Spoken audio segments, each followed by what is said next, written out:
Қолға су құю Сүлейменнен қалған. Дәуіт пайғамбар 30 ұлынан айырылған соң қайғыдан қан жұтады. Жаппарқақ оны жұбату үшін тағы бір ұл сыйлап, «Әй Дәуіт, саған бір ұл нәсіп еттім.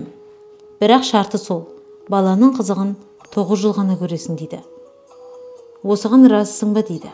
Дәуіт іштей қынжылса да, жаратқанның әміріне ризамын деп келісті.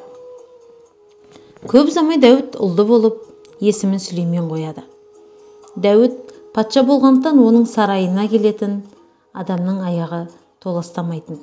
Әр келген қонаққа қолына құманы мен сүлгісін алып, Сүлеймен су құятын.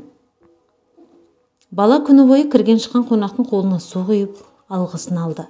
Оның адал қызметіне риза болған қонақтар «Ғұмыр жасың ұзақ болсын, басыңнан бақ астыңнан тақ кетпесін, әділ патша бол» деп 99 түрлі тілек айтып бата береді екен. Арада 15 жыл өтті. Сүлейменнің бағанасы бегіп, қабырғасы қатайып, ойы да бойы да өсіп, азамат болып ер жетті.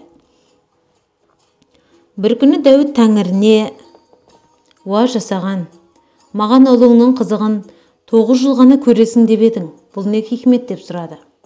Сонда Жаппарқақ: «Рас айтасың, Сүлейменнің пешенесіне 9 жылдық ғұмыр жаздым.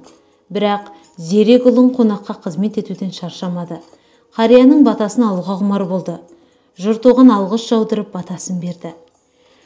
Көптің алғысымен оның ғұмыры ұзарды. Менің бір есімім халық. Халықтың тілегін қабыл етпеу ұлықтығыма сын болар. Бүгіннен бастап Сүлейменге 99 түрлі мұғжиза берем. Жердегі бүкіл тау тас аң-құс 18 мың ғаламға патша қыламын» дейді.